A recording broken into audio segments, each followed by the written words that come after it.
Oke, teman-teman, selamat malam ya. Assalamualaikum warahmatullahi wabarakatuh. Hari ini tanggal 23 Januari ya, jam jam 9. Hari ini IHSG turun ya, 0,34%. Tadi sempat rame teman-teman ya, kalau ngelihat berita-berita yang terjadi, karena saya nggak ngikutin. Ya, biasa kalau hari biasa begini kan kerja, jadi hanya tahunya setelah market close atau market tutup. Pani teman-teman ya, rontok. Nah, hari ini Pani rontok. ARB jadi secara transaksi luar biasa, 62 ya, 62.500 juta lembar saham ya, kalau nggak salah ya, kalau posisinya begini ya, hampir 700 miliar. Jadi rontok. Ini dari saya biasanya kalau kalau diskusi sama teman-teman yang lain terkait dengan saham, Pani gimana, Pani gimana. Ya, saya pribadi sih kurang terlalu tertarik ya dengan saham-saham seperti ini. Ya, kenapa? Karena bagi saya saham itu simple ya. Bagi saya saham itu simple. Investasi itu simple. Kita beli perusahaan, taruh uang di dalamnya, dapat bagi hasil, menikmati bagi hasilnya, kemudian menambah kepemilikan. Ya, kalau misalnya ada capital gain dikit-dikit bisa bisa dilepas dikit-dikit, kemudian kalau turun bisa serok lagi. Ya seperti itu. Nah, cuma Pani ini tidak masuk dalam kriteria saya. Memang kategorinya masih syariah ya. Jadi saham syariah memang saya fokusnya hanya di saham-saham syariah, tapi ini tidak masuk kriteria saya. Kenapa? Karena menurut apa ya, sistem yang eh, saya inginkan, atau menurut sistem yang saya buat, ini mahal, mahal. Mahalnya di mana ya? Dividen aja, lihat nih dividen. Dividennya 2 rupiah, payout rasionya itu 5%, yieldnya 0,02%. Apa yang diharapkan dari dari perusahaan yang seperti ini? Bagi saya, mungkin ada orang lain yang suka capital gain, suka zero sum game ya, suka mengambil untungnya adalah dari berjualan saham. Nah, ya silahkan. Tapi kalau saya, kalau namanya saham, ya kita kepemilikan, beli kepemilikan perusahaan. Harapannya apa kalau kita nanam saham? Sama kayak kita nanam saham di UMKM. Sama kayak kita nanam saham di UMKM. Pengennya apa kalau kita buka warung soto misalnya? Pengennya dapat apa? Dapat bagi hasil. Dapat bagi hasil. Nggak menjual si warung sotonya, tapi kita kan pengennya dapat bagi hasil dari apa yang sudah kita tanam di warung tersebut gitu. Jadi itu prinsip-prinsip utamanya gitu. Nah, kalau ngelihat Pani ya hari ini memang luar biasa. Dari PE rasio 288. Walaupun banyak sekali influencer bilang Pani masih murah, Pani masih murah, Pani masih murah. Tapi menurut saya ini risikonya besar. Risikonya besar. PE 288 itu artinya apa? Artinya selama 288 tahun EPS yang dihasilkan, atau earning, atau penghasilan, atau profit yang dihasilkan oleh si Pani ini baru balik modal. Jadi kalau profitnya dia itu Rp38 per lembar saham, harganya itu 11.000, sudah dikalikan 11.075 dibagi Rp38. 291 291 tahun. Siapa yang mau investasi? Nah, paling umur kita paling kalau normal-normal umur rata-rata orang kan 60, 70, 80 tahun itu sudah dapat apa namanya? Spesial ya, sudah spesial sekali itu 80 tahun. Lah ini 288 tahun baru balik modal. Oh nggak gitu ngelihatnya, ngelihatnya karena Pani ini punya tanah yang banyak, punya potensi apa namanya? Penjualan ke depan dan seterusnya dan seterusnya dan seterusnya kata orang begitu. Ya nggak apa-apa, nggak apa-apa. Kalau memang itu kepercayaannya sih nggak apa-apa. Cuma kalau saya pengennya kalau saya dapat saham ya paling tidak dalam waktu setahun itu ada bagi hasil. Pengennya begitu. Bagi hasilnya yang menurut saya uh, masih worth it.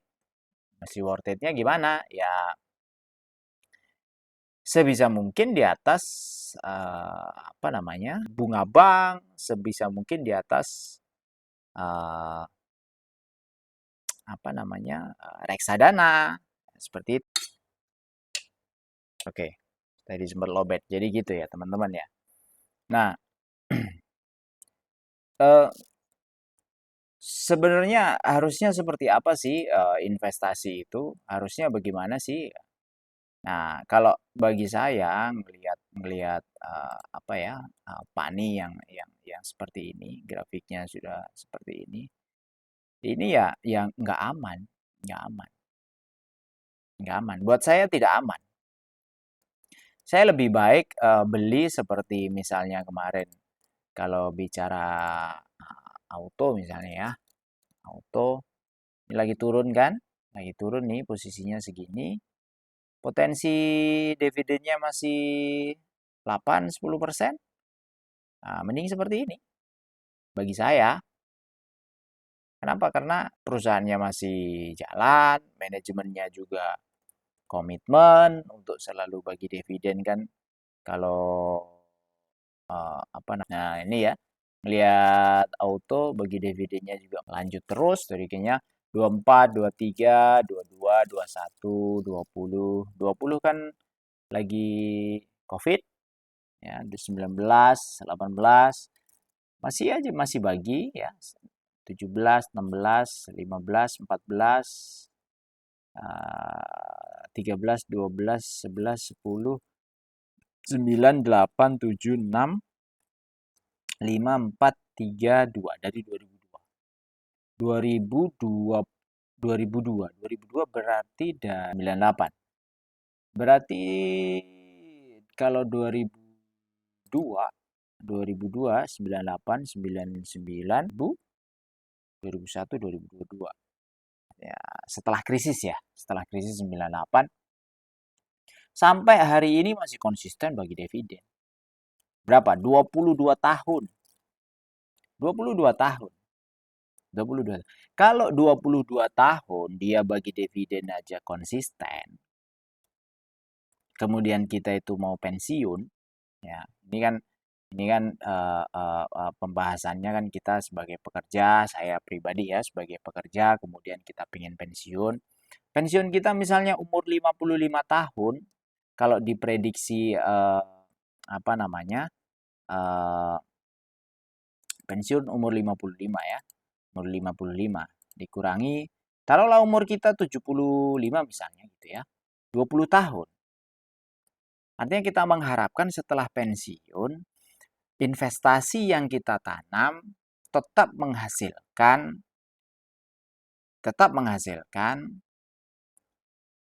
selama paling tidak selama kita hidup setelah pensiun. Artinya 20 tahun. Kalau ini sudah terbukti selama 22 tahun membagi dividen, masa tahun depan nggak bagi sih? Kan gitu. Kita mikirnya begitu. Kalau selama 22 tahun aja konsisten bagi dividen, masa tahun depan nggak bagi? Masa tahun depannya lagi nggak bagi? Terus nanti misalnya, kalau misalnya kita itu eh, apa namanya bekerja, ya kayak saya masih bekerja, kemudian nanti pensiun di umur 55. Setelah 55 artinya misalnya dari sekarang sampai umur 55 tuh 20 tahun lagi ya, artinya 42 tahun kan AOP bagi dividen. Masa di di tahun ke-56 umur kita, nggak bahagia sih? Ya kan kita bisa lihat nanti, kita bisa lihat. Jadi simpel itu, apa namanya, kalau saya. Kemudian ada juga yang bicara, kenapa, syariah misalnya ya, kenapa maunya syariah. Ya saya prinsipnya pengennya ya syariah gitu. Kebetulan, kenapanya secara apa ya namanya ya, secara pilihan kalau saya kan mainnya main main aman aja. Saya pengen pengen pengen semua itu kan pengennya main aman saja. Ya kebetulan di saham syariah itu juga ada beberapa kriteria nih kalau bicaranya kan kriterianya bagaimana sih saham syariah ya beroperasi dengan prinsip-prinsip syariah. Kemudian ini yang penting ini nih. Total utang perusahaan tidak lebih dari 45% dari total aset. Kalau kalau hitung-hitungan teknikalnya ya, kalau hitung-hitungan teknikalnya. Kalau non teknikal kan masalah keyakinan itu. Itu masalah keyakinan. Tapi kalau hitung-hitungan teknikalnya ada beberapa hal yang menurut saya itu menarik. Pertama adalah total hutang tidak boleh lebih dari 45% dari total aset. Kemudian pendapatan non halalnya tidak lebih dari 10% dari total pendapatan usaha. Emiten tidak melakukan dan seterusnya ya di ya contoh kegiatan perjudian, perdagangan ini yang enggak. Jasa keuangan ribawi, memproduksi, mendistribusikan, memperdagangkan, menyediakan barang. Makanya di list saham saya itu tidak ada saham perbankan. Tidak ada saham perbankan ya di list saham saya ini tidak ada saham perbankan. Ini semua saham apa namanya non. Walaupun ada bank syariah, tapi biasanya saya nggak masukin sih di sini. Kenapa? Karena ya kadang dividennya juga kecil, dividennya juga kecil. Ini oke. Itu apa namanya pembahasan terkait dengan investasi yang menurut saya investasi itu mestinya simple gitu ya, mestinya simple walaupun walaupun posisinya fluktuatif, fluktuatif kayak misalnya nih kayak kayak Pani ya, kayak Pani sekarang ya. Dia jatuh dari pucuk sampai sini itu 37%. 37%. Ketika jatuh 37%, kita lihat secara fundamentalnya saja. Masih mahal. Gimana kita beli posisi? Gimana kita mau aman, mau nyaman gitu. Kalau kalau contoh tadi misalnya kayak sahamnya Auto atau ASII lah. Nanti saham-saham lain akan saya bahas karena yang sudah pernah saya bahas Auto dan ASI. Nanti saham lain PBID ya, PBID juga sama nih PBID. PBID kan posisinya di sini. Nah, ini kan naik juga nih, ya kan? Dari 322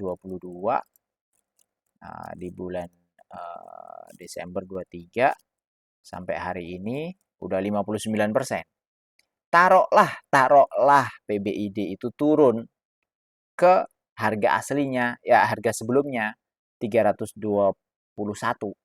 Yang ini nih 320 ya. Taruhlah turun ke 320. Dan kalau kita lihat PBIT, EPS-nya 66. Ya, dividennya tahun lalu 40. Taruhlah turun ke angka 320. Makin seneng apa makin seneng? Seharusnya kita makin seneng.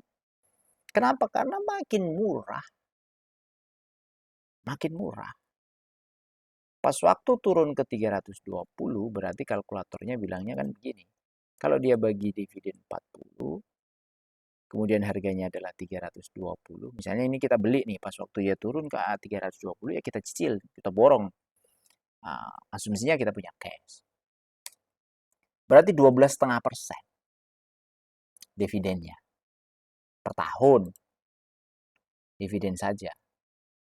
Kalau kita mau pensiun dividen 12,5% per tahun, mau pensiun nih dari dividen, kita pengen pensiunnya itu misalnya punya uang 10 juta. per bulan. Ya kan? 10 juta dikalikan 12. Berarti 120 juta per tahun. Dibagi 0, artinya cuma butuh modal 960 juta untuk beli PBIT, ya, diangkat dia di 300, ya. PBIT di 300, jebret 960 juta atau 1 miliar.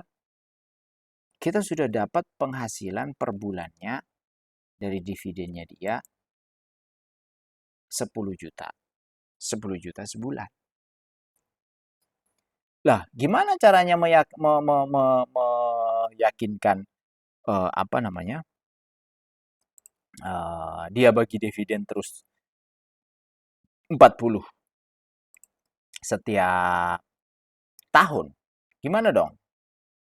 Caranya gimana? Misalnya ada pertanyaan seperti itu. Ya, mau nggak mau, suka nggak suka, kita lihat historinya gimana dividennya. 18 43, 19 50, 20 59. Artinya naik terus nih kan? 43, 50, 59, 100, 110, 100, 160. Kan naik terus. Loh, kenapa sekarang jadi 40? Kan kemarin stock split. Kan ini kan split nih, split 1,4. 1/4. Ya kan? Artinya 160 waktu zaman itu, waktu zaman ini 160, berarti kan dibagi 4 nih. Value sekarang 160 bagi 4. Kan 40. Makanya tadi dividennya 40 tuh yang ada di depan Stockbit. Nah, gimana cara memastikan dapat 160 terus? Lihat finansialnya. Finansialnya akan bicara begitu apa tidak? Finansialnya bagaimana? Lihat dari 2018 misalnya. Labanya berapa? 2018 300 miliar. 19 200 miliar, 19 turun. Kemudian 374, kemudian 500, kemudian 350. Artinya posisinya itu rata-rata di angka itu, ya. Kalau ngelihat tuh 2016 ya, sampai salah. Nah, ini laba bersih. Salah baca saya. Nah, tuh laba bersihnya kan kelihatan 2016, 2017, 2019 sempat turun, ya kan. Kemudian 2020 Covid malah naik karena ini perusahaan plastik kan. 2021, 22, 23. Artinya ya stabil angka-angkanya segitu. Kemudian lihat nanti misalnya fundamentalnya, public expose-nya bagaimana, pemiliknya bagaimana, ya, profilnya pemiliknya gimana. Artinya kita meyakinkan diri kita sendiri ketika kita mau beli perusahaan itu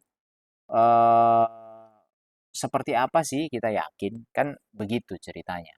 Artinya kalau ini dimiliki Pak Joni Taslim, ada Pak Robi Taslim, ada Vicky Taslim, kan keluarga. Kalau keluarga, kalau dia sudah, logikanya begini. Kalau dia keluarga, kemudian dia punya saham di sini, ya kan? Punya saham di sini, lalu dia bagi dividen tahun-tahun sebelumnya dengan dari laba yang ada.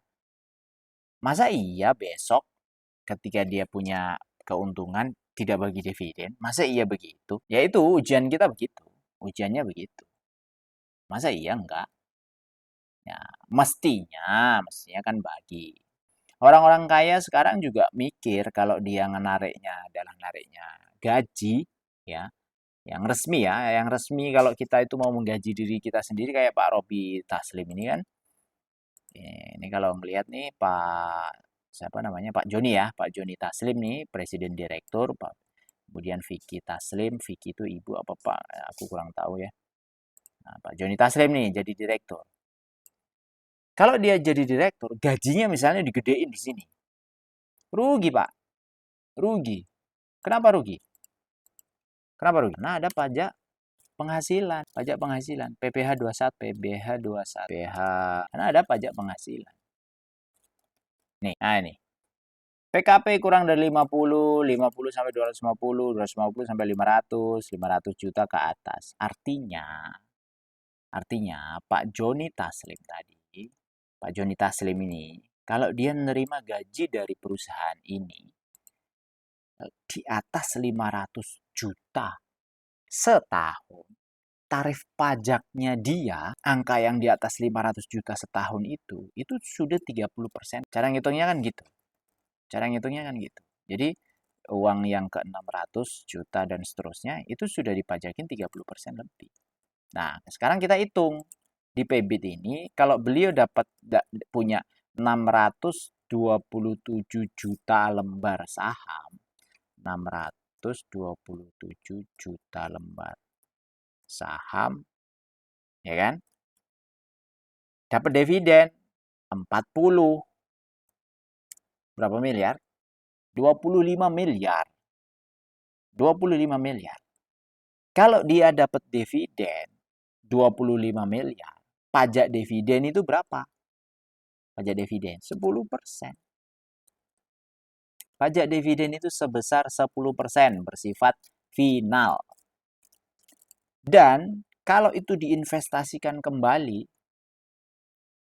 nol pajak. Ya, kenapa orang-orang kaya sekarang itu banyak yang secara pribadi memiliki perusahaan dan tercatatkan namanya seperti Pak Joni Taslim, Sandiaga Uno, ya seperti ini ya, memiliki. Kemudian ada Adaro. Adaro itu ada Pak Adaro, siapa Adaro? Pemilik Adaro? Aduh lupa. Garibaldi Thohir ya. Ada itu. Sehingga daripada beliau menggaji 20 miliar ya tadi ya, kalau ngelihat ini ya. Daripada beliau menggaji dirinya sendiri satu bulan itu 1 miliar, artinya 12 miliar sebulan, taruh lagi itu. Atau kalau mau 25 miliar diambil semuanya, berarti menggaji 25 miliar setahun sebagai direksi di sini. Rugi dia, rugi Bapak ini. Karena pajak penghasilan itu progresif. PKP.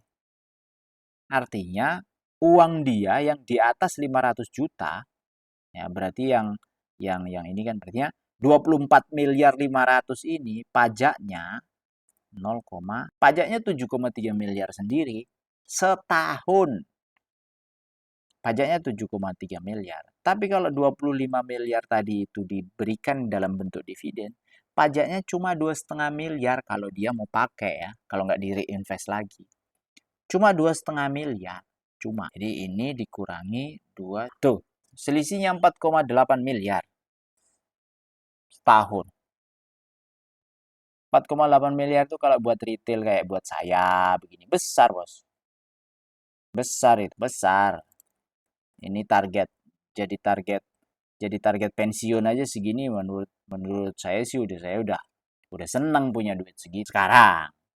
Nggak tahu nanti kan orang bicaranya begitu.